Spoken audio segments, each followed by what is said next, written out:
Kalau dapat saya pertanyaan begini, pas nampak saya yang agak-agak sulit, saya lewatkan. Jadi tak nampak bodoh saya.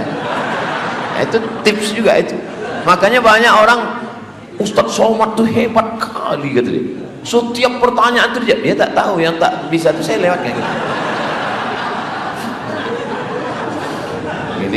Ini rahasia nih saya buka cuman di PTP 4 ya.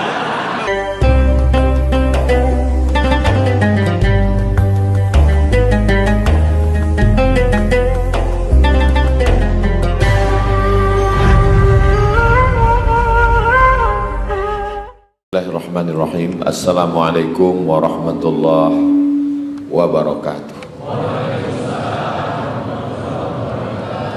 Alhamdulillah, Allahumma salli ala Sayyidina Muhammad wa ala ali Sayyidina Muhammad. Yang sama kita hormati keluarga besar, pejabat, pegawai PTPN 4, bapak-bapak, ibu-ibu, jamaah fardhu subuh, insyaallah semuanya dimuliakan Allah Subhanahu wa taala. Amin ya rabbal alamin.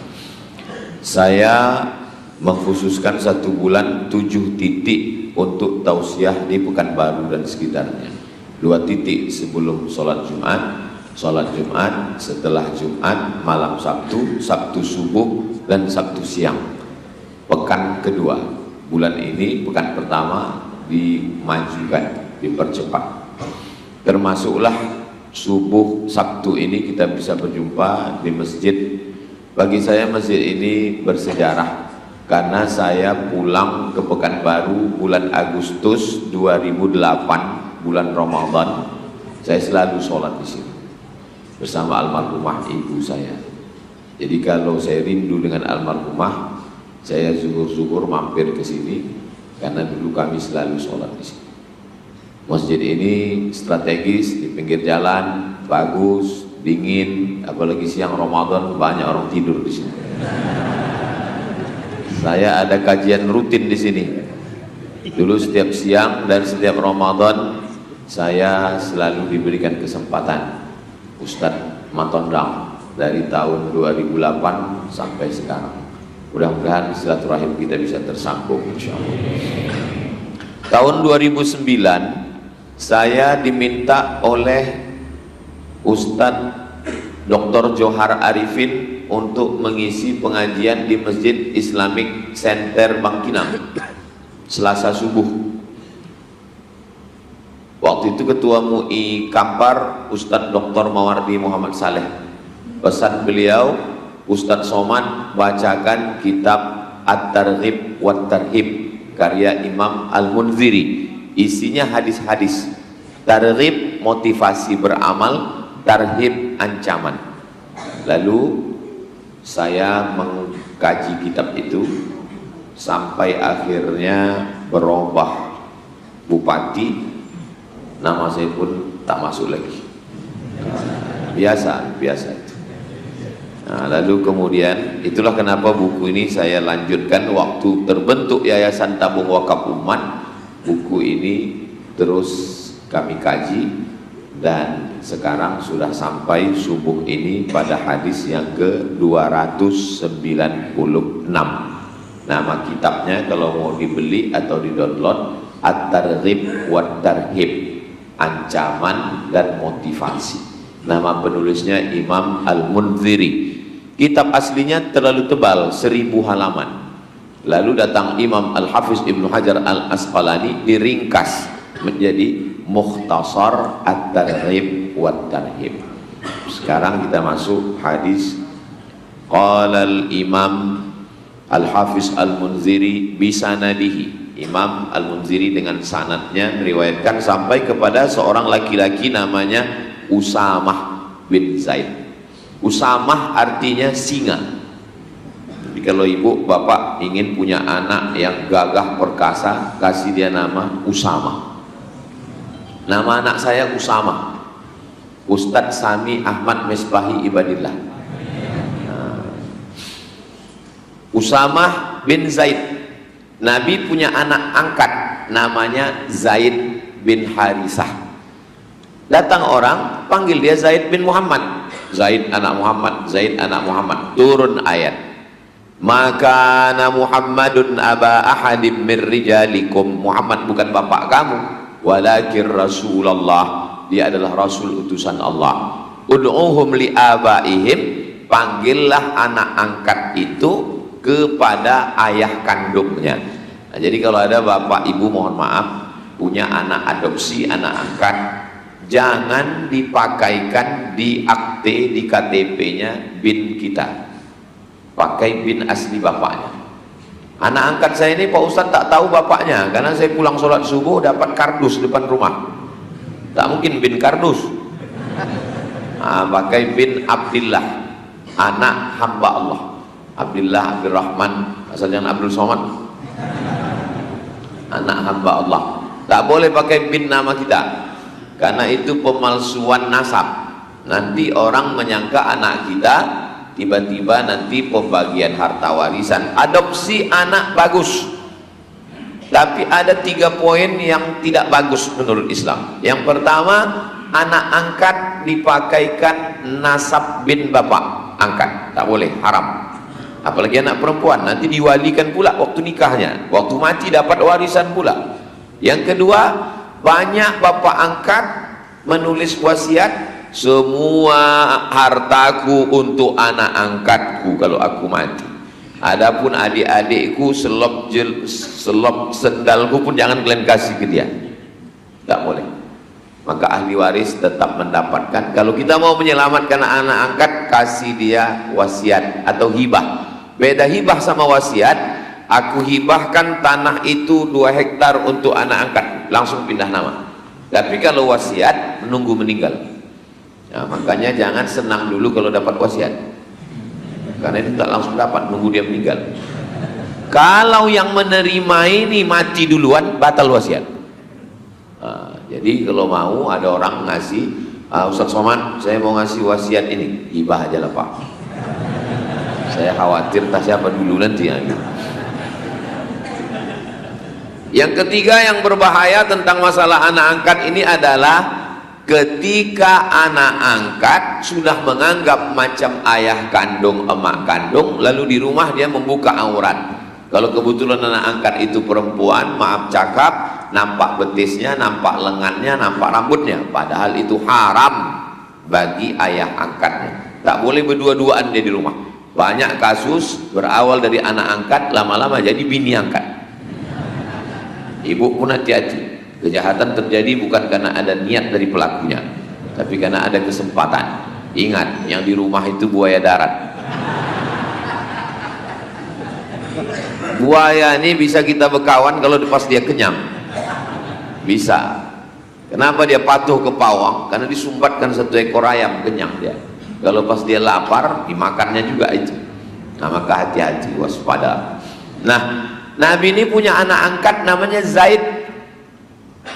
Zaid bin Muhammad kata orang. Akhirnya panggil dia menurut ayahnya. Maka Zaid bin Harisah. Zaid ini punya anak namanya Usamah. Usamah ini diangkat Nabi jadi panglima perang umur 18 tahun. Anak sekarang umur 18 tahun sibuk minta paket 43. Muhammad Al-Fatih jadi panglima perang menaklukkan Konstantinopel, 3 riwayat karena berbeda tahun lahir. Ada yang menyebut 19, ada yang menyebut 20, ada yang menyebut 21. Muhammad Al-Fatih jadi penakluk panglima perang 19, 20, 21. Usamah bin Zaid jadi panglima perang 18. Sekarang ditanya anak-anak muda ini, berapa umur kau? 22. Apa yang sudah kau taklukkan? Hati dia. Nah, inilah yang meriwayatkan hadis ini namanya Usamah bin Zaid, cucu Nabi dari anak angkatnya Zaid bin Harithah radhiyallahu anhuma. Jadi kalau menyebut nama sahabat itu radhiyallahu anhu. Dulu kalau salat tarawih di sini, Al-Khalifatul Awwal Sayyiduna Abu Bakrin As-Siddiq radhiyallahu anhu. Masih begitu lagi Ustaz nonton dong? Karena sebagian masjid udah tak boleh lagi bid'ah. Padahal itulah cara ulama ahlus sunnah untuk mempertahankan ahlus sunnah. Karena kalau tidak, Syiah melaknat semua sahabat. Abu Bakar laknat, Umar laknat. Makanya salah satu ciri Masjid Ahlus Sunnah di kaligrafinya itu ada Abu Bakar, Umar, Utsman. Tidak ada. Ada Utsman. Utsman. Abu Bakar. Untung ada. Kalau tak ada curiga juga kita di Masjid Syiah. Begitulah cara ulama Ahlus Sunnah, ditulis nama Abu Bakar dan dilantunkan. Al-Khalifatus Tsani Sayyiduna Umar ibn al-Khattab radhiyallahu anhu. Karena Syiah punya doa namanya doa laknat sanamai Quraisy, melaknat dua berhala Quraisy. Yang dia maksud dua berhala Quraisy Abu Bakar dan Umar. Abu Bakar dan Umar itu setiap selesai sholat subuh dilaknat. Allahumma la'an sanamai Quraisy. Mudah-mudahan Allah menyelamatkan Riau Indonesia dari Syiah. Radhiyallahu anhu. Qala, dia berkata, qala Rasulullah SAW, Nabi bersabda, man suni'a ilaihi ma'rufun, siapa yang dikasih kebaikan, siapa yang dibuatkan kebaikan. Saya subuh ini dibuatkan kebaikan. Subuh tadi disambut, sampai ke dalam dikasih teh, minum, makan kue. Jamaah belum, saya udah. Lama saya di ruang tadi. Siapa yang dibuatkan kebaikan, maka gimana cara membalasnya? Faqala li fa'ilihi, maka ucapkanlah pada orang yang berbuat baik kepada kita itu ucapannya jazakallahu khairan. Jaza Allah, jaza balas, ka engkau, jazaka membalas engkau Allah. Cara menerjemahnya, Allah membalas kebaikan engkau khairan, dengan kebaikan. Yang paling bagus dibalas yang sama. Siapa yang berbuat baik kepada kamu, balaslah. Kalau tidak sanggup membalas, doakanlah. Bagaimana cara mendoakannya? Jazakallah khairan. Kalau perempuan, jazakillah khairan. Kalau dua orang, jazakumallah khairan. Kalau banyak, jazakumullah khairan. Kalau ragu, tak usah berbunyi. Karena kalau berbunyi ragu, jazakallah, jazakillah, ya jazakillah. Apa yang kau cakapkan tadi? Aku mendoakan kau. Kenapa enggak kau baca kuat? Aku takut riya, untuk menjaga hatiku. Padahal dia tak tahu salah. Faqad ablagha fis sana, siapa yang sudah mengucapkan jazakallahu khairan, faqad ablagha fis sana, maka dia sudah cukup untuk memberikan balasan dengan kata-kata pujian. Ini menunjukkan Islam ini agama yang merespon orang lain. Orang buat baik pada kita, jazakallah khairan. Orang menawarkan sesuatu pada kita, barakallahu fiik. Lahir anaknya, barakallahu laka fil mawhub wa syakartal wahib wa ruzikta birrahu wa balagha asyuddah. Datang kita acara nikah, barakallahu lakum wa baraka alaikum wa jama'a bainakum fi khair. Meninggal saudaranya, innalillahi wa inna ilaihi raji'un. Bersin dia, yarhamukallah. Sekarang kita di zaman orang yang not responding, tak ada merespon. Kasihnya kue, diam aja. Bilang enak pun tidak. Ada sekarang komunikasi orang sekarang sudah miskin respon. Duduk di kursi yang sama, di airport yang sama, menunggu pesawat yang sama, nasibnya sama karena sama-sama delay. La salam wala kalam. Duduklah di situ. Pingsan yang satu ini bukan ditolong, dipoto pula. Ada orang pingsan, di komen sama yang lain, kesian, kesian, kesian. Mau dibawa kemana hubungan kita? Makanya Islam ini mengajarkan kita komunikasi yang baik. Kalau jumpa sama orang, siapa yang paling mulia? Jumpa saya dengan orang PTPN 4. Dulu ingat saya PTPN 5 ini, berubah jadi 4. Nah, macam eselon 2, eselon naik.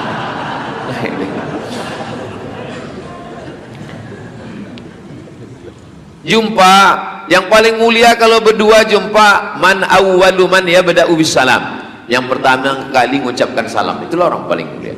Jadi kalau saya jumpa sama jamaah itu duluan mengucapkan salam, dia lebih mulia di pandangan Allah. Assalamualaikum Ustaz. Makanya kalau saya jumpa sebelum dia salam, saya duluan Assalamualaikum. Waalaikumsalam. Kenapa? Karena banyak orang menganggap aku kan bos, aku kan pejabat, aku kan orang kaya, ngapain aku duluan mengucapkan salam? Enak aja. Kalianlah yang mengucapkan salam ke saya. Dalam Islam, siapa yang merespon duluan? Macam mana waktu ketemu wajah cerah?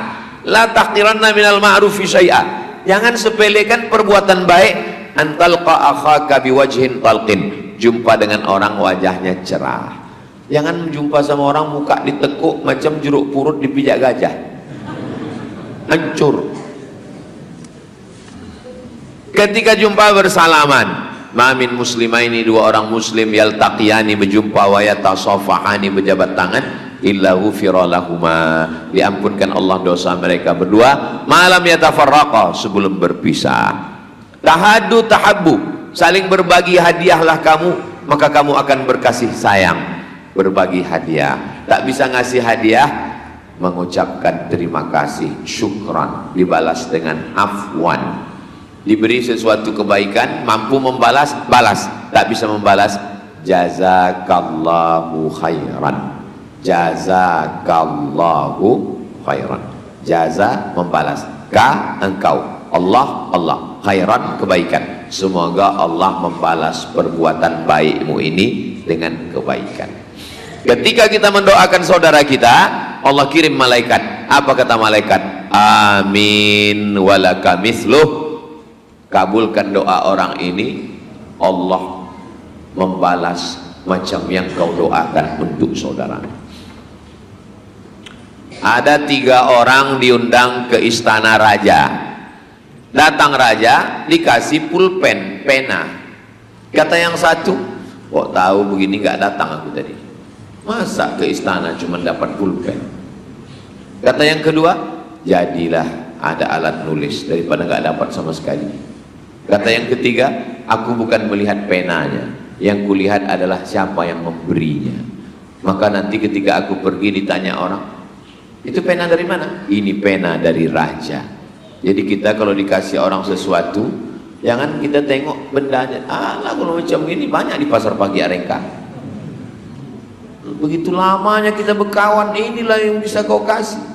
Tapi yang kita tengok adalah respon dia sudah berbuat baik kepada kita, maka kita doakan dia, jazakallahu khairan.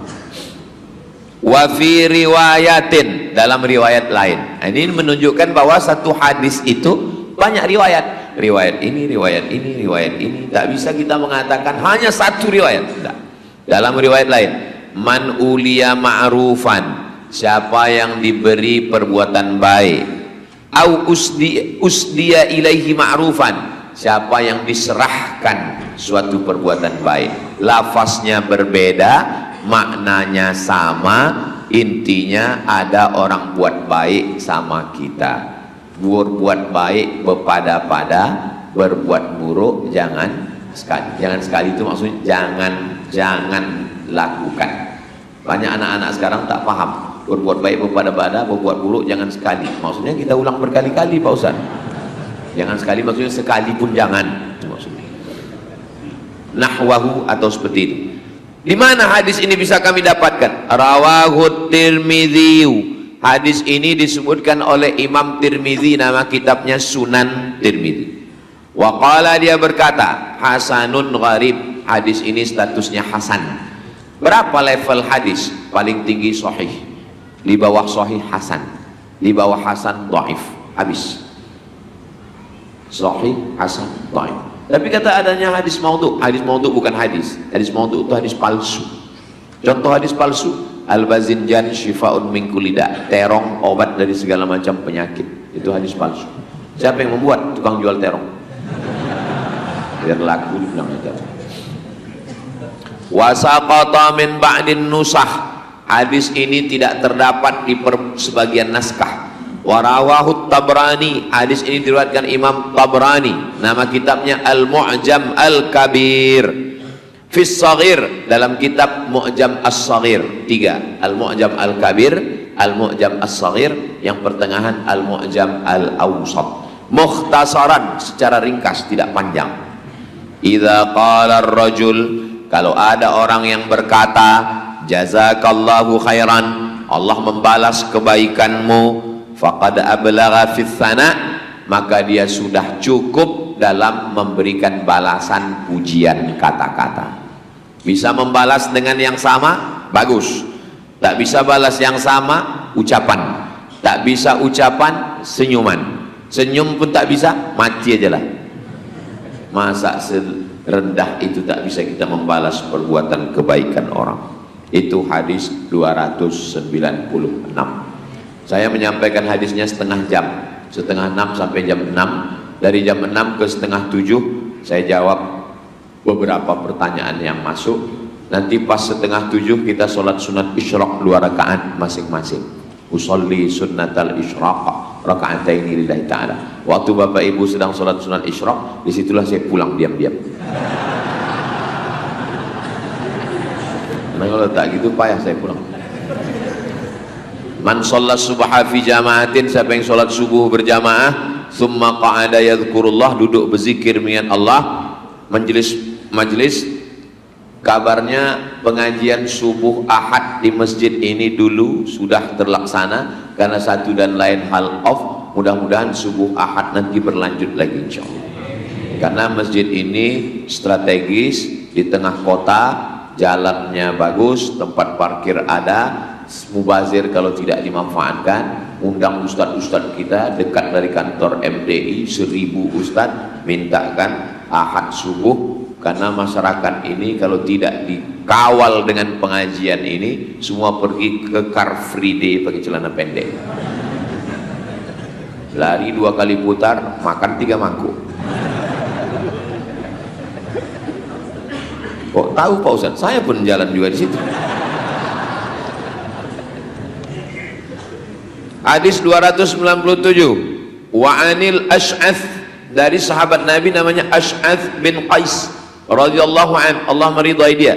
Qala, dia berkata, qala Rasulullah SAW, Nabi bersabda, inna ashkaran nasi lillah, orang yang paling bersyukur kepada Allah di antara kita yang ramai ini, siapa orang yang paling bersyukur kepada Allah tabaraka ta'ala? Ashkaruhum linnas, orang yang pandai berterima kasih kepada manusia. Siapa yang paling pandai berterima kasih kepada manusia, itulah orang yang paling bersyukur kepada Allah. Sekarang banyak orang tak tahu berterima kasih. Dikasih hati minta, banyak juga yang mengalami. Macam membesarkan anak buah ya Pak Ustadz, udah besar kita dimakannya. Tak pandai membalas budi, kacang lupa kulitnya. Karena memang sekarang kacang tak berkulit, berbungkus. Begitulah sekarang. Banyak orang berkata di zaman sekarang, kalau berbuat baik, siap-siap macam melepaskan anjing terjepit. Sudah lepas, kita kena gigit. Aku Pak Ustadz, tobat aku berbuat baik. Ada saya jumpa orang gitu. Orang biasanya tobat narkoba, tobat zina, dia enggak, aku tobat berbuat baik nih Pak Ustadz. Enggak ada aja baiknya Pak Ustadz. Sebaik apapun kita jelek aja. Maka bagus aku tak usah berbuat baik. Kalau bisa kita berbuat baik bukan karena respon orang. Saya bertamu ke rumah orang di Bogor, tertulis di pintu rumahnya, meminjamkan uang menambah musuh. Cocok juga ini kan. Nah, itu foto saya di depan rumahnya, foto saya posting di Instagram. Di komen orang, betul. Begitulah manusia zaman sekarang, melilit macam ular sawah. Zaman dulu anjing jadi kawan, zaman sekarang kawan jadi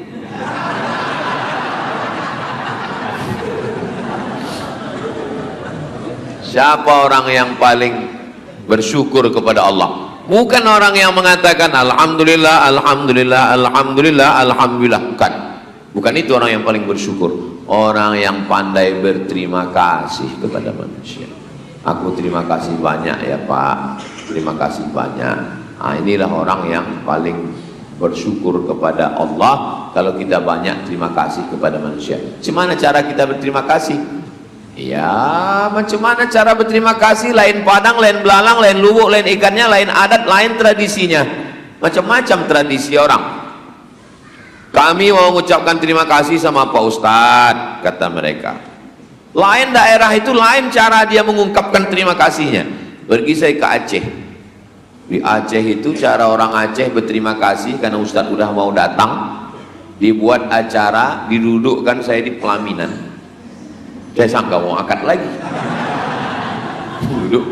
Habis itu diambil mereka daun-daun kayu diikat, diambilkan, dicucukkan, disiramkan. Namanya pesejuk.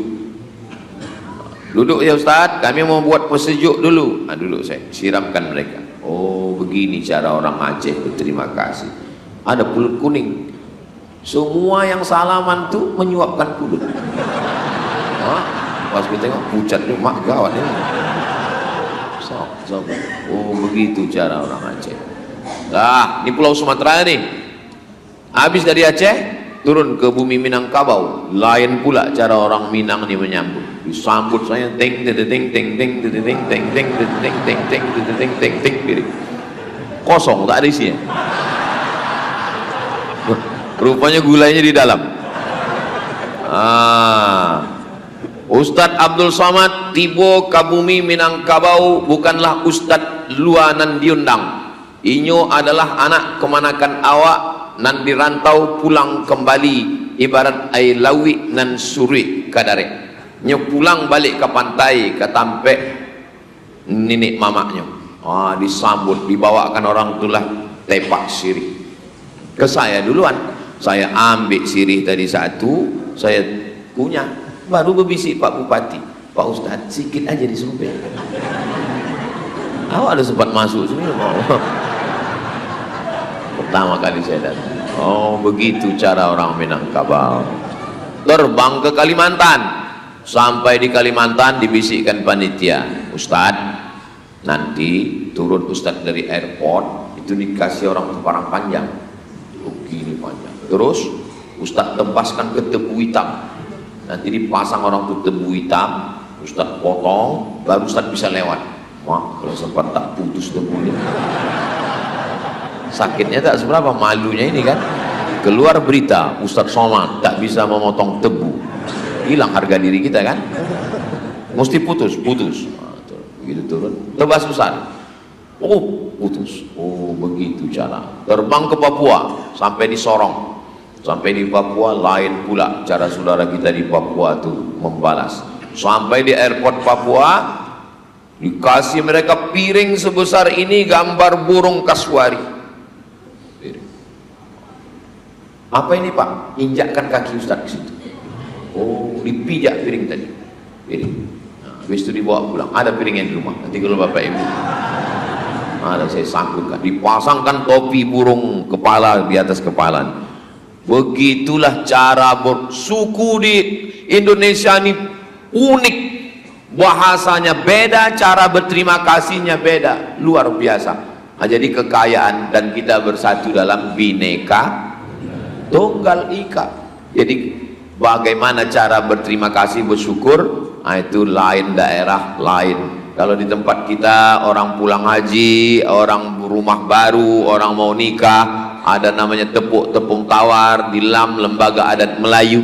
Itu juga sebagai ungkapan cara berterima kasih kepada keluarga, kepada saudara. Intinya, substansinya adalah menyambung tali silaturahmi.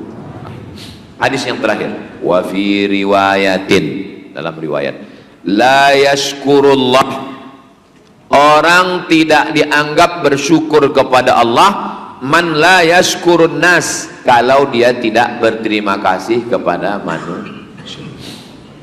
Kalau ada nampak ada orang sholat tahajudnya rajin, zikirnya banyak, atam Quran, tapi tak pandai berterima kasih kepada manusia, dia tidak dianggap bersyukur, berterima kasih kepada Allah. Maka kita ini, kalau ada orang pisang emas bawa berlayar, masak sebiji dalam peti, hutang emas dapat dibayar, hutang budi dibawa, hutang budi dibawa mati. Ingat-ingat budi baik orang sama kita. Supaya apa? Supaya kita tidak dianggap sebagai orang yang kufur, ingkar kepada Allah Subhanahu wa taala. Hadis ini rawahu Ahmad, diriwayatkan oleh Imam Ahmad. Kalau disebut dalam hadis Ahmad, itu maksudnya Imam Ahmad bin Hambal, imam yang keempat. Pertama Hanafi, kedua Maliki, tiga Syafi'i, empat Hambali. Namanya Ahmad. Yang nanti ditanya orang, Ahmad mana nih? Pak Ahmad Rohul, bukan? Ingat karena ada Bang Ustadz Azhar. Itu hebatnya Masjid PTP ini. Ada penanda habis waktunya. Emang cantik. Kadang jamaah ini risau, kapan lah Ustadz ini selesai? Kan? Nah, tapi kok di sini asal berbunyi selesai. Mohon maaf Ustaz. Ada masjid di Harapan Raya, belok kiri, itu dipasang orang tuh lampu tiga, hijau, kuning, merah. Saya sangka meja ini bekas Dewan Hakim MTQ. Jadi saya tanya pengurus, Pak, ini meja Dewan Hakim? Bukan Pak Ustaz, karena beberapa Ustaz ini tak tahu dia berhenti ceramah. Jadi kami pasang, asal lewat sedikit hidup kuning, net gitu. Asal udah habis waktu hidup merah, net gitu. Pas saya di situ tak hidup. Dia tanya, kenapa nggak kalian hidupkan? Segan kami sama Ustaz. Ya? Oh, ada juga segan kalian ya. Alhamdulillah. Sebagaimana janji saya sampai jam 6:05. Sekarang saya jawab beberapa pertanyaan ini. Saya di mana-mana bertanya itu memang saya minta pakai kertas. Kenapa? Karena banyak orang dapat mikrofon nih, dia pula ceramah jadinya. Tak kemana-mana ceritanya. Nah itu. Yang kedua, kalau dapat saya pertanyaan begini, pas nampak saya yang agak-agak sulit, saya lewatkan. Jadi tak nampak bodoh saya. Nah, itu tips juga itu. Makanya banyak orang, Ustadz Somad tuh hebat kali gitu dia. Setiap pertanyaan itu dia tak tahu, yang tak bisa itu saya lewatkan. Gitu. Ini rahasia ini saya buka cuma di PTP 4 ya. Kalau di tempat lain mana saya buka, kan kelemahan saya kan. Nah itulah ya. Nah sekarang kita jawab pertanyaan-pertanyaan. Begitulah seriusnya jamaah mengetikkannya, memperintkannya. Memang orang niat mau belajar, tiba-tiba kita sepelekan, tak kita jawab, cuman sakit hati dia. Jadi begini Pak Ustadz, mak belum apa-apa udah jadi begini. Itu langsung, tak ada salam, jadi begini gitu. Jadi gini, aku udah nikah dari, pakai aku pula. Kalau kita dulu sama Ustadz tuh saya, segan kita pakai aku kan. Memang orang sekarang nih kasar perasaan. Aku udah nikah Desember 2019. Selama 4,5 tahun nih masih tinggal sama orang tua. Kalau bisa kalian jangan nikah, jangan tinggal sama orang tua dan mertua. Habis nikah itu carilah rumah-rumah kontrak. Ustadz ngomong aja enak aja gitu, mentang Ustadz kan nggak pernah ngontrak. Saya ngontrak dulu di sini, dulu ada rumah peta. Saya pulang Agustus, September, Oktober rumah saya belum siap di Sukakarya. Saya tinggal rumah peta. Saya bawa keponakan saya, istri saya lewat sini. Disinilah aku ngontrak sama almarhum Mahmud. Jadi ngontrak itu tidak hina. Jadi nikah jangan kalian, karena kalau di rumah nanti kalian akan didikte, tak tahan, macam Tom and Jerry dia di rumah. Jadi usahakan bilang sama dia, aku bukan tak sayang dengan kalian mak ya, tapi izinkan kami mandiri, kami mau ngontrak sana, izinkan kami. Jadi belanja cemana? Belanja kirim juga lah.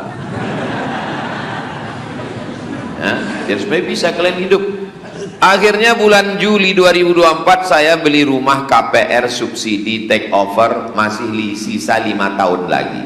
Sebenarnya saya juga nggak mau ambil rumah yang masih ada utang ke bank, takut riba.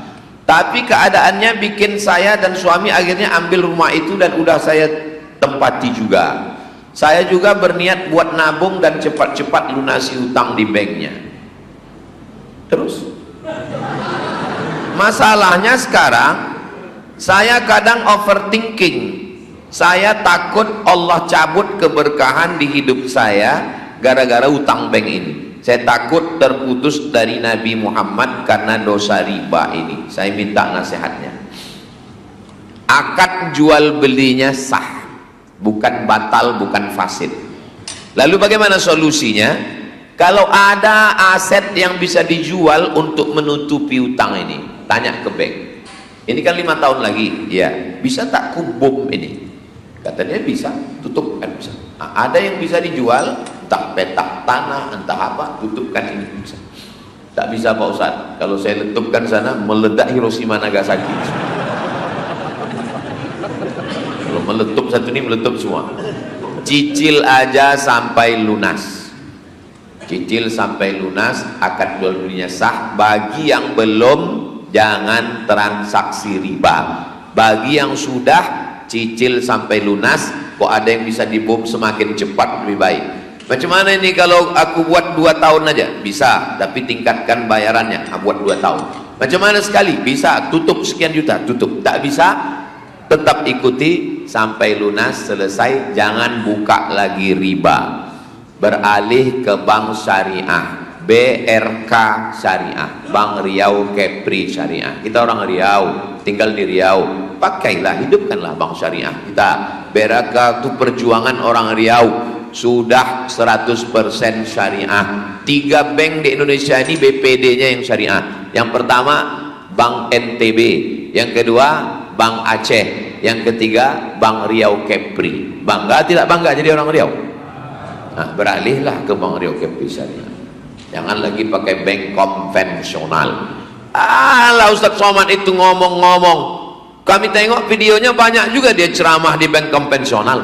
Saya kalau diundang di bank konvensional saya datang, saya ceramah. Tapi yang saya ceramahkan situ, bekerja di sini duitnya haram, makan haram semua. Makanya saya kalau diundang ke bank konvensional itu wal awwal wal akhir.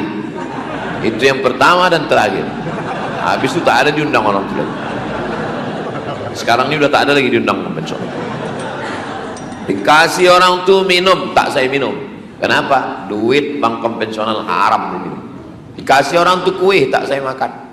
Dikasih orang tuh nasi, makan dulu Pak Ustaz. Enggak, saya bilang haram makan di bank konvensional. Dikasih orang tuh duit, saya ambil. Saya ambil, saya serahkan ke Yayasan Tabung Wakaf Umat. Ini ketuanya Ustaz Al-Nabinar. Karena itu, macam mana kalau Bapak Ibu menyimpan duit 10 miliar di bank konvensional, dapat bunganya? Bunganya tak boleh dibiarkan di bank itu. Bunganya itu diambil, tapi jangan dibawa pulang ke rumah. Serahkan ke lembaga yang dinikmati orang banyak. Kenapa Yayasan Tabung Wakaf Umat? Karena ini beasiswa gratis untuk siswa. Nah, dikasih. Tapi kalau mau ngasihkan duit riba begitu atau duit sogok pilkada kemarin, kasihkan aja, bilang sama Ustaz Al-Nob, ini ada duit. Udah, jangan pula begini Ustaz Al-Nob, ini ada beberapa duit haram ini. Kasihkan aja ya, Ustaz. Udah. Ini begini Ustaz Al-Nob dari Yayasan Tabung Wakaf Umat, tujuan kedatangan kami ini ada beberapa duit haram. Ini yang dari calon bupati kemarin, ini yang dari calon gubernur, ini yang pil-pilek, tak usah, kasihkan aja semua. Kita pun yang menerima tak usah pula tanya-tanya ini halal apa haram. Assalamualaikum Ustaz. Waalaikumsalam. Barangkali admin tahu atau tolong tanyakan ke Ustadz Abdul Somad di mana tempat hijrah beliau di akhir zaman sebelum terjadinya dukhan. Tidak aja ditanya orang.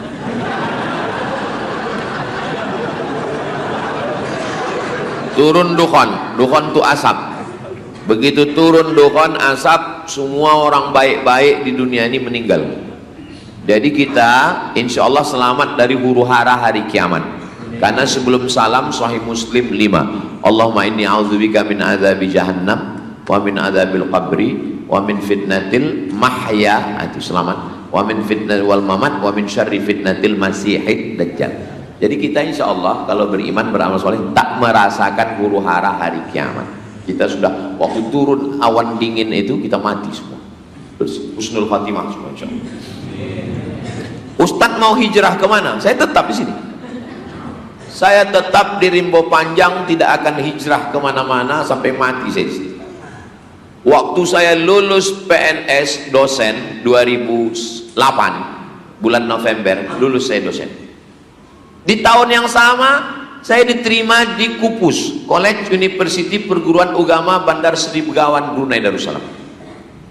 Saya tanya emak saya, "Mak, aku dua pilihan, aku jadi dosen di UIN atau aku jadi dosen di Brunei." Apa kata emak?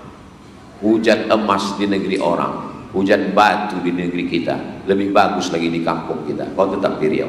Memang betul, batu terus. Sampai sekarang hujan batu.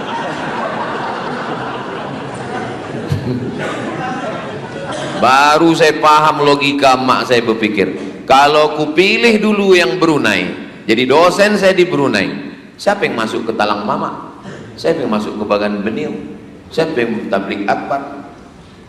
Logika orang tua itu memang kadang mereka dapat firasat. Ittaqu firasatal mu'min, takutlah kamu firasat orang beriman, fa innahu yanzuru binurillah. Kalau untuk diri saya sendiri lepas. Kalau saya jadi dosen di Brunei Darussalam, dapat rumah dinas, mobil dinas, bini dinas, selesai kerja saya, rumah kampus, rumah kampus, rumah kampus.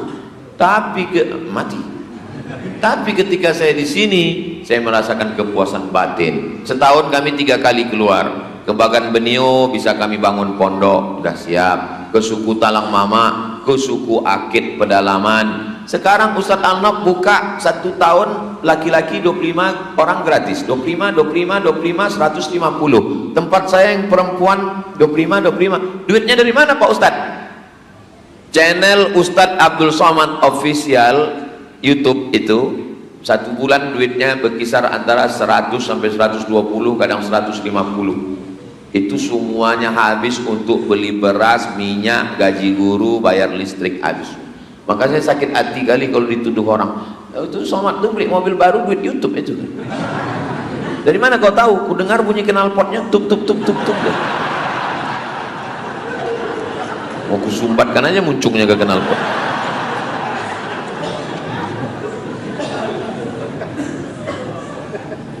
Datang kalian ke pondok tuh, tengok, tanya adminnya dari mana kalian dapat duit.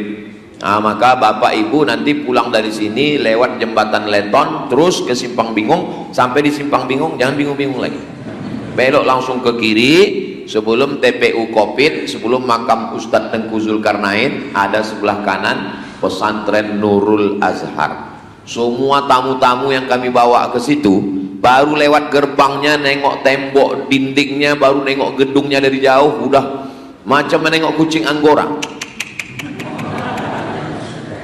Ada satu bapak orang kaya belum masuk ke dalam, baru nengok pagarnya, apa kata dia? Aku senang kali nengok pondok ini, ambil tanah saya 2 hektar di sana, dapat lagi. Itulah kampus 2 yang sedang dibangun. Pulang dari sini kamu buat video endorsement. Ada juga jamaah di Pekanbaru nih, begitu menengok kata dia, kuwakafkan tanah. Tanah siapa Pak? Enggak tahu. Saking kan semangatnya dia. Ya, macam-macam orang di Pekanbaru. Saya tetap di sini, tidak hijrah ke Makkah, tidak hijrah ke Madinah, tetap kita jaga.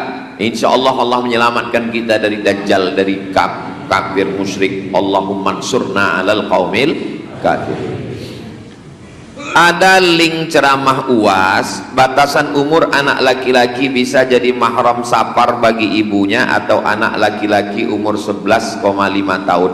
Anak laki-laki umur 11 tahun sudah akil balik, asal dia sudah mimpi maka akil balik. Perempuan secara umum 9 tahun sudah, maaf cakap, menstruasi, sudah bisa jadi mahram ibunya safar. Kalau ada link ceramah UAS bantu infokan. Kalau ada, bagi saya sudah tahu admin, ada anak masih 10 tahun lebih pintar dan cerdas dari anak yang sudah balik.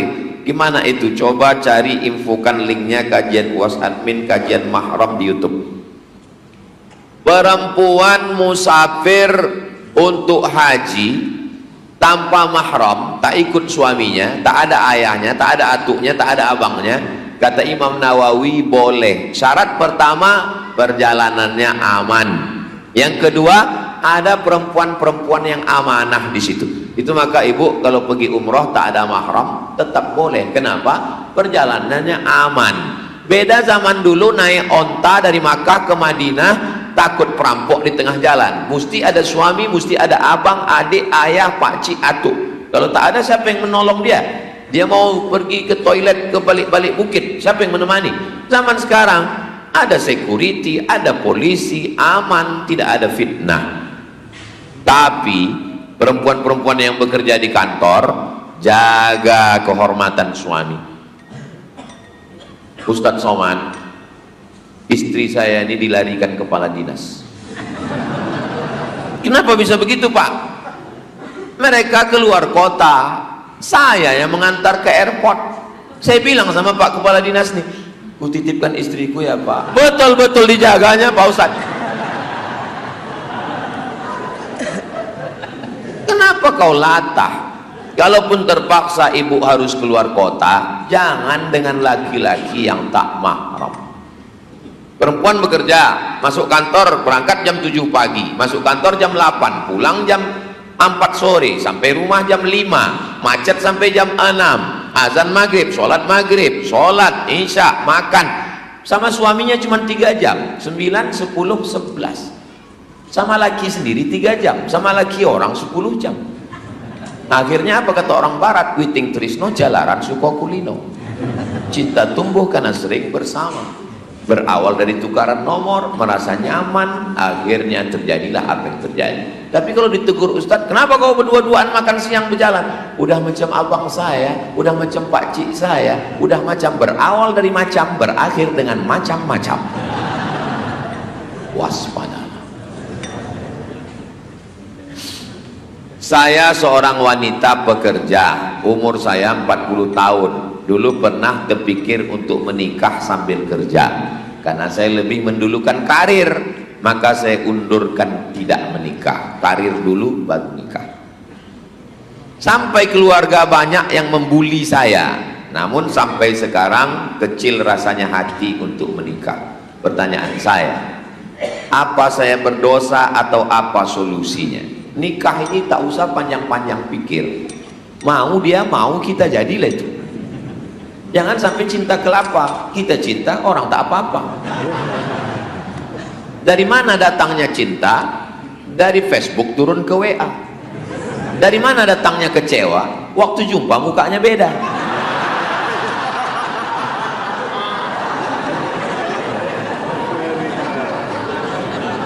Asal mau dia menerima kita, jangan diawali dari pembohongan. Fotonya aja udah bohong, pas diupload rupanya udah 5 kali filter. Setelah berjumpa perempuan inilah masalahnya perempuan ini. Udah diciptakan Allah bagus, alis nih melengkung, diluruskan. Tuhan aja dia nggak percaya, apalagi kamu. Tidak, ibu-ibu di sini baik semua. Jangan pula tersinggung. Mendengar ceramah Ustadz Somad itu kuncinya satu, jangan tersinggung. Ada beberapa jamaah tersinggung, pulang meninggal. Nah, jadi jangan kalian tunda-tunda. Perempuan ini begini, dia masuk kantor jam 8, ya kan? Nunggu busway di jalan. Keluar dia dari rumah jam 7. Pas jam 7 lewat busway. Pas lewat, penuh kali busway-nya, nantilah. Dah 7.15 lewat taksi. Alah, tak pakai AC pula, nanti berkeringat. Ayo dah. 7.30 lewat busway lagi. Gak ada tempat duduk berdiri, enggak lah. 7.45 lewat ojek. Daripada terlambat, ini pun jadilah. Paham kan? Jadi nanti kalau nampak ada wanita karir, orang kaya, jabatannya tinggi, dapat lakinya biasa-biasa, itu 7.45.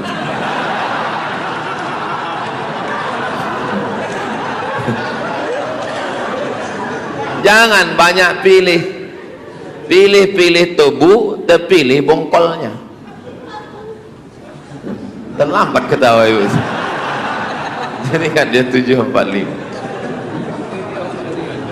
Jadi perempuan, kalian macam bunga. Jangan sakit hati adik-adikku. Perempuan ini macam bunga. Bunga ini tabiatnya macam mana? Kuntum, mekar, kembang, harum, layu. Perempuan puncak cantiknya 25, habis itu dia layu. Beda sama laki-laki. Kami ini puncak kuntumnya itu 40. Saya ini sedang puncak-puncaknya nih sekarang.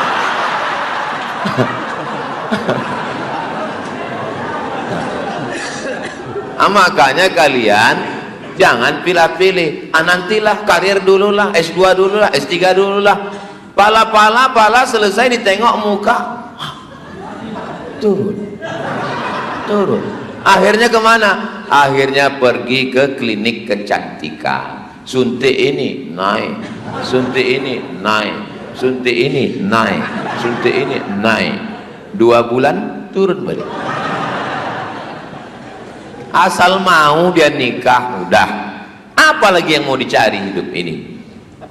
Sesudah nikah, mau dia menerima kita apa adanya, susah senang bersama. Bang, aku cuman minta kau mendampingi aku sampai kematian tiba. Setelah itu kita berjumpa di surga Jannatul Firdaus. So sweet adinda. Aku nih bang S2 S3, anak orang kaya, duitku banyak. Jangankan gajiku, nyawa aku kasihkan ke abang, ambil. Tapi kalau kau macam-macam, satu kesalahanku dalam hidup nih bang, apa dia? Mencintai.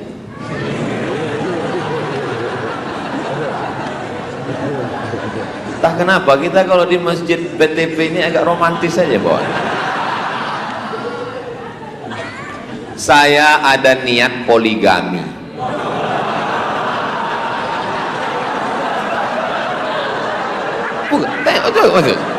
Bukan ku buat-buat, tapi takut sama istri. Apa hukumnya takut sama istri, Pak Ustaz?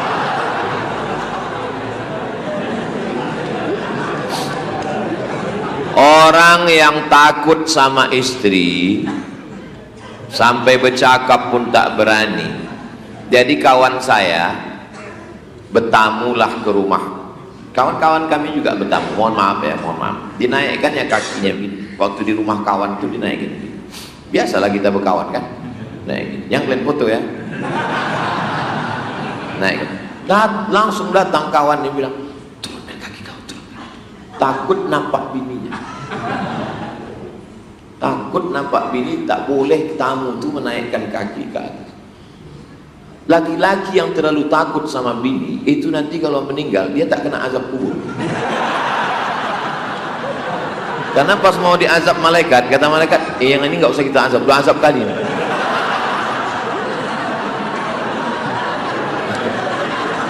Ku tengok lepas kali ketawa mereka, macam ada sesuatu yang terlampaskan. Ibu jangan khawatir suami ibu nikah lagi, tidak akan. Kenapa? Karena di Indonesia ada hukum laki-laki tidak bisa menikah sebelum ada surat yang ditandatangani materi 6.000 yang sekarang sudah naik jadi materi 10.000. Makanya ibu sebelum tidur itu pastikan di dekat tempat tidur itu tak ada materi. Karena banyak orang saya tengok beberapa perempuan pas foto dibuatnya materi di sini. Bahaya itu. Materi sama pulpen sama kertas jangan sampai ada. Takutnya ditandatanganinya.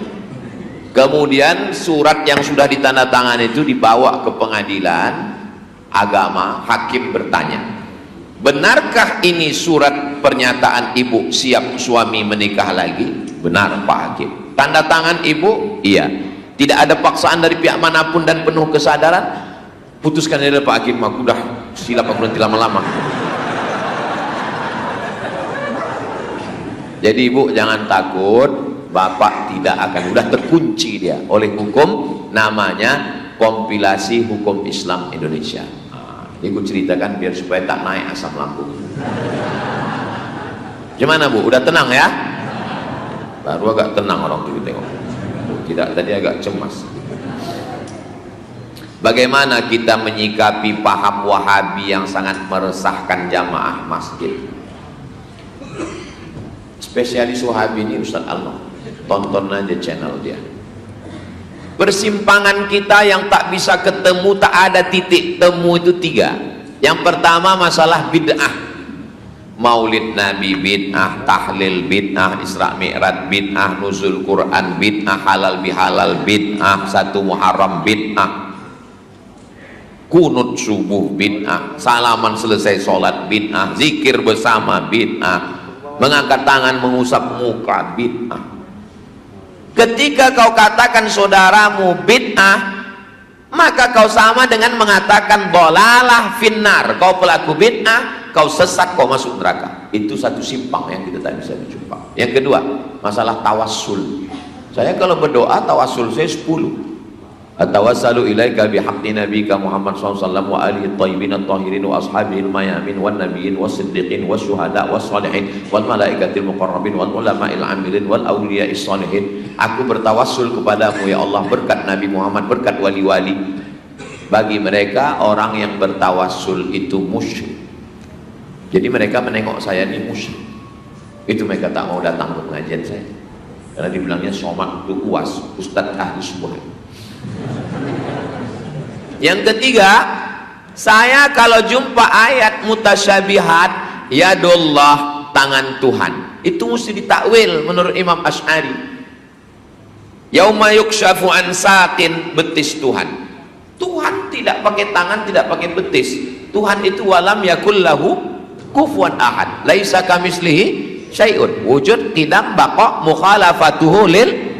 Sedangkan mereka mengatakan Tuhan bermuka, Tuhan bertangan, Tuhan berkaki, Tuhan duduk di atas aras, Tuhan turun malam-malam naik lagi ke atas. Kata mereka siapa yang mentakwil kafir. Jadi saya ini di mata mereka pelaku bid'ah, musyrik, kafir. Jadi macam mana cara melawannya? Panggil ustadz pakar-pakar yang alim. Ustadz Al-Nob ini termasuk spesialis bidang itu. Apa yang mereka permasalahkan? Kaji. Ustadz, ini masalah salam selesai sholat. Nanti Ustadz Alam akan menjelaskan. Menurut Imam Nawawi, kalau tadi sebelum ke masjid nggak ada salaman, selesai sholat baru salaman, hukumnya sunnah.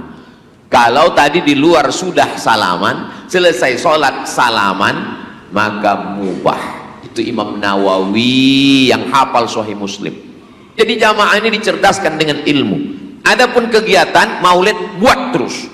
Masjid kita ini masih ada maulid, buat terus.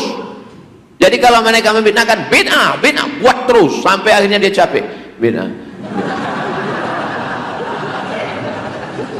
Kuncinya 2 aja. Kalau capek kita, menang dia. Capek dia, menang kita. Makanya kami sama Ustaz Allah, kami buat sama Habib maulid arba'in, 40 malam maulid kami gas. Bid'ah katanya, Maulaya salli wa sallim. Akhirnya capek kami, capek-capekan aja. 40 hari maulid. Ada yang lebih hebat lagi maulid, Aceh. Saya tanya orang di Aceh, berapa hari kalian maulid di sini? 9 hari, 90 hari Pak Ustaz. Di Aceh maulid 3 bulan. 1 hari itu 3 kali, pagi sekali, siang sekali, malam sekali. Oh, itulah orang Aceh. Mana mempan Wahabi di Aceh? Capek dia. Bid tak sampai bid kan tak jadi. Tak sampai ke ujung. Ini orang Aceh. Semua yang terjadi di dunia ini karena kehendak Allah. Iyalah. Ada rupanya yang terjadi di dunia ini di luar dari kehendak Allah.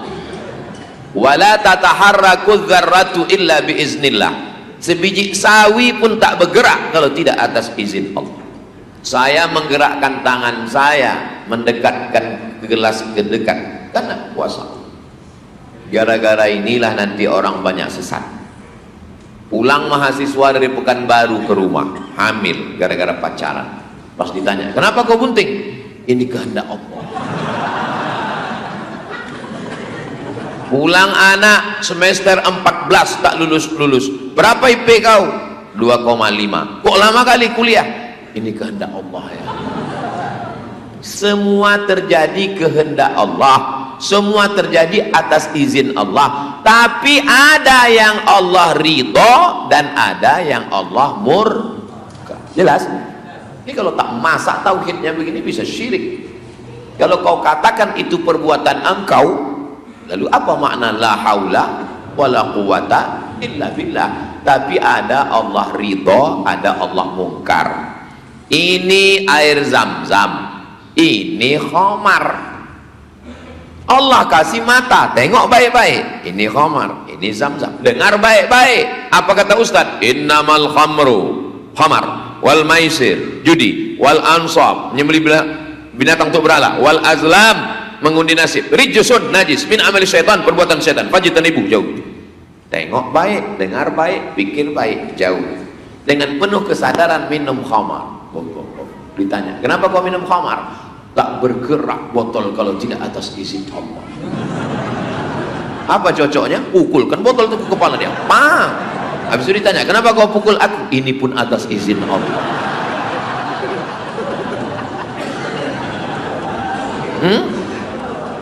Jelas?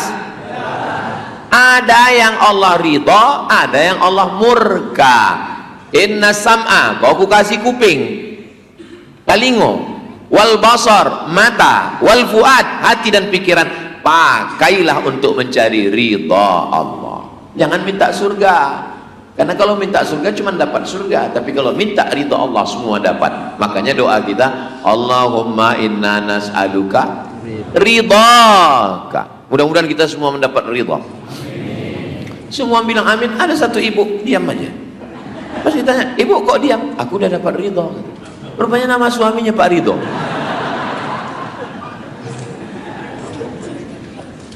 Apakah perbuatan dosa juga adalah takdir kehendak Allah?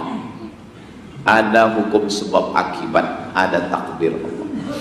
Kecicilan, tinggalkan kunci motor di motor, gasnya hidup berbunyi di depan toko, masuk ke dalam, pulang hilang. Itu hukum sebab akibat. Ambil pisau potongkan gelar, sebab akibat.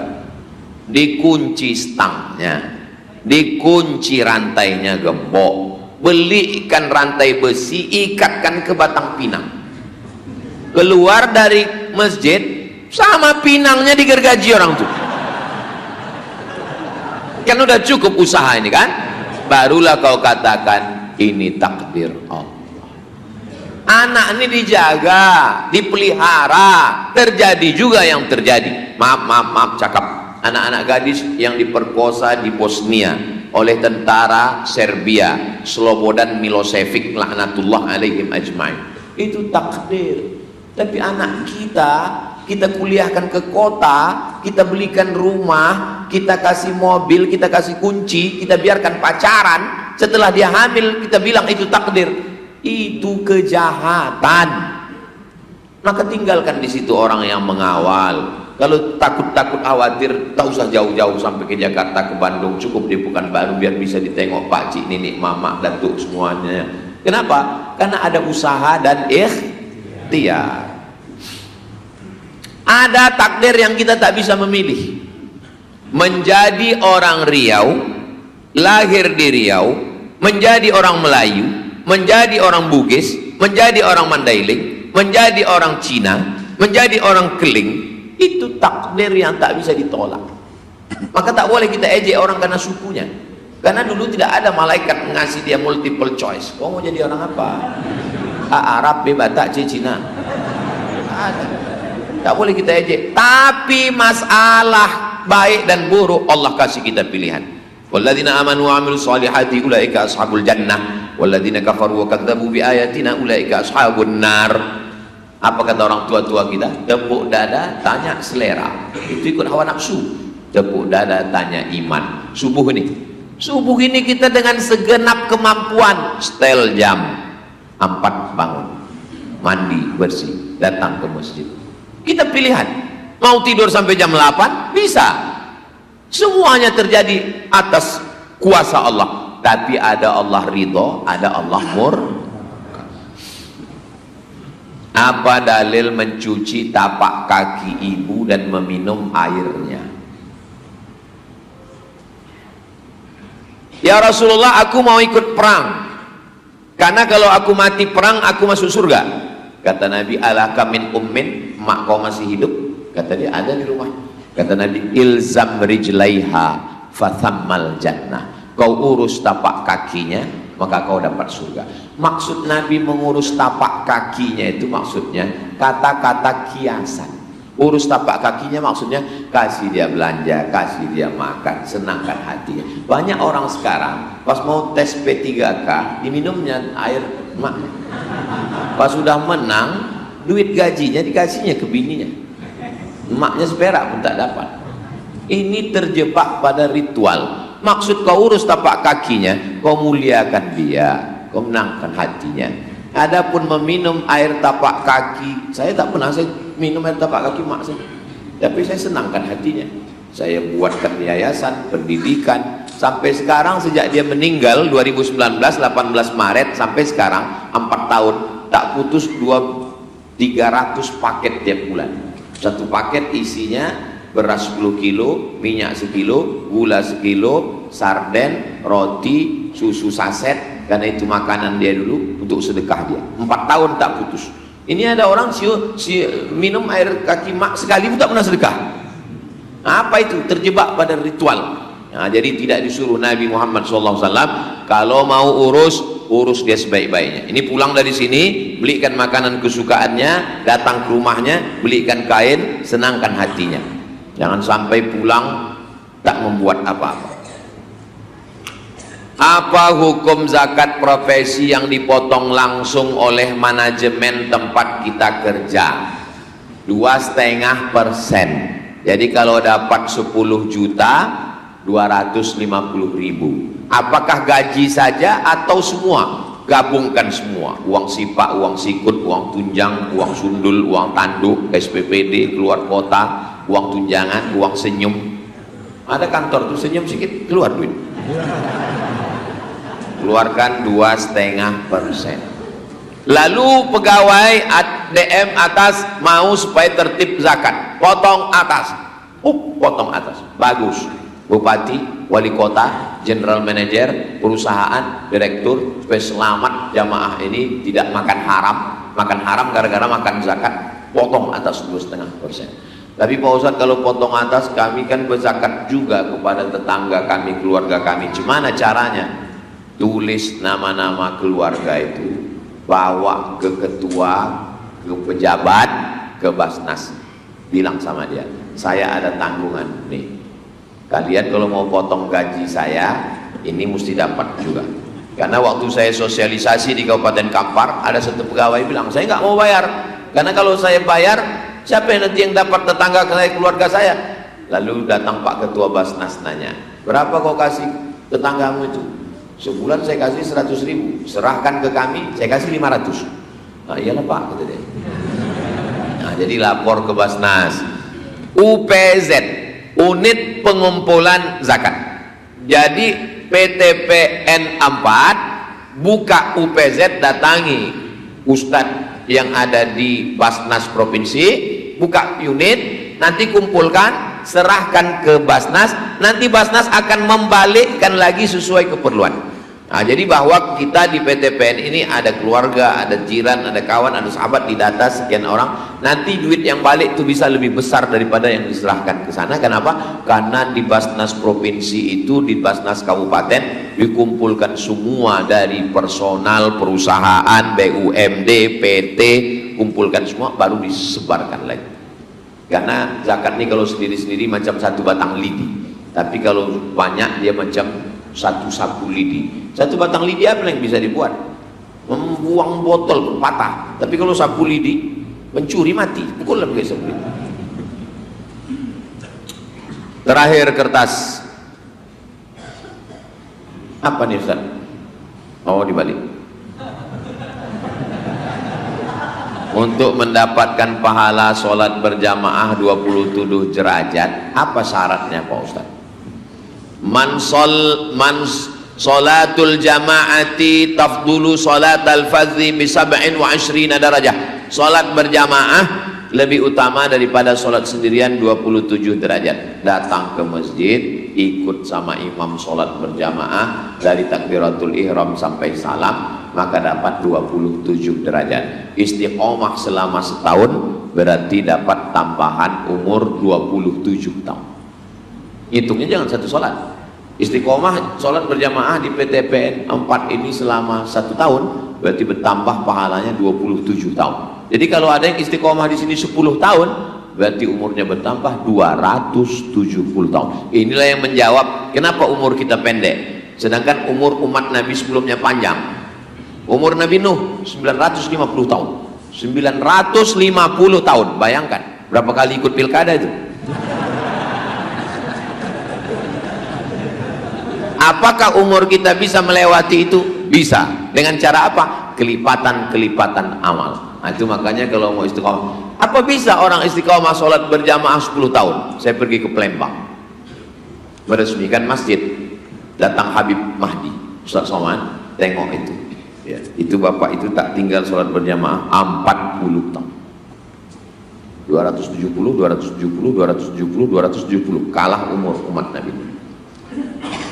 Jadi kalau ada yang mengatakan umur kita pendek, amal kita pendek, tidak. Amal kita lebih banyak daripada amal umat Nabi sebelumnya, karena kelipatan yang diberikan oleh Allah kepada khusus umat Nabi Muhammad sallallahu alaihi wasallam. Termasuklah subuh ini, sholat subuh berjamaah, duduk berzikir dengan Allah sampai terbit matahari, sholat sunat isyraq 2 rakaat, dapat pahala macam haji dan umrah. Hadisnya sahih apa tak sahih Pak Ustaz? Hadisnya ada dalam Sunan Tirmidzi, hadisun hasan. Nah, maka kita sholat sunat isyraq, usalli sunnatal isyraq, pakai qaf. Kalau pakai kaf isyraq syirik, nauzubillah. Usalli sunnatal isyraq raka'ataini lillahi ta'ala. Ayatnya Pak Ustaz? Ya, ayat yang lama itu juga lah, qul huwallahu apa lagi? Macam hafal Quran aja, macam Ustaz Azhar Dharma. Bisa wadduha, tak bisa kulhu. Kulhu habis itu falak. Saya Pak Ustaz kulhu itu cuma bisa kulhu pertama, kulhu juga kedua. Boleh membaca ayat itu sunnah. Habis itu berdoa kepada Allah, minta rezeki, minta keluarga sakinah, minta saya nih Pak Ustaz tolong doakan Pak Ustaz. Mau minta apa? Saya belum punya anak Pak Ustaz. Umur berapa? Udah 40 tahun. Kenapa belum punya anak? Belum berbini. Berbini dulu baru minta punya anak. Ala hadhihi niyah, untuk niat yang baik-baik ini semuanya. Al-Fatihah. A'udzubillahi minasyaitonir rajim. Bismillahirrahmanirrahim. Alhamdulillahirabbil alamin. Arrahmanir rahim. Maliki yaumiddin. Iyyaka na'budu wa iyyaka nasta'in. Ihdinas shiratal mustaqim. Shiratal ladzina an'amta 'alaihim ghairil maghdubi 'alaihim waladdallin. Amin. Allahumma shalli ala sayyidina Muhammad wa ala ali sayyidina Muhammad. Assalamu alayka ya Rasulullah. La tada' lana dzamban illa ghafartah. Pulang kami dari majelis ilmu ini dalam keadaan bersih dari dosa-dosa. Wala dainan illa qadaitah, tolong kami lepas dari hutang piutang riba. Wala maridan illa syafaitah, ada di antara kami yang sakit, angkat penyakitnya, sehatkan ya Allah. Wala mayyitan illa rahimtah, yang sudah meninggal dunia lapangkan kuburnya.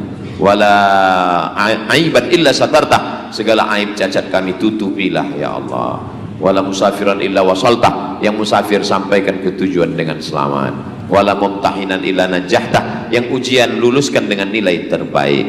Wala hajatan min hawaijid dunya wala aziban illa zawwajatah, yang belum menikah jumpakan dengan jodoh yang baik-baik. Wala raghiban illa anjabatah, yang belum ada anak keturunan berikan keturunan yang soleh dan solihah, penghafal Quran, mujahid fisabilillah. Wala hajatan min hawaijid dunya wal akhirati laka ridha wala nafiha salah, segala hajat dunia hajat akhirat baik bagi kami dan engkau ridha, maka tunaikanlah ya Allah. Rabbana fil lana dzunubana wa liwalidayna warhamhuma kama rabbayana shaghira. Allahumma dafa'na al-ghala wal waba wal fahsya wal riba wal zina. Selamatkan kami, keluarga kami, diri kami, negeri kami dari malapetaka, bencana, riba, LGBT, perbuatan zina, perbuatan keji dan mungkar. Waqtim bisolihati amalana, tutup umur kami dengan husnul khatimah. Wajma'na ma'al habibil mustafa fi jannatikal ula, sebagaimana engkau kumpulkan kami subuh ini, kumpulkan kami nanti di surga jannatul firdaus. Rabbana atina fid dunya hasanah wa fil akhirati hasanah wa qina adzabannar. Wa sallallahu ala sayyidina Muhammad wa ala alihi washabbihi wasallam. Walhamdulillahi rabbil alamin. Taqabbalallahu minkum minna wa minkum taqabbal ya karim. banyak kata-kata saya menyinggung perasaan tak berkenan di hati Bapak Ibu, saya mohon maaf. Saya tutup dengan pantun penutup, menangkap puyuh di Bukit Selasih. Thank you dan terima kasih. Wassalamualaikum warahmatullahi wabarakatuh.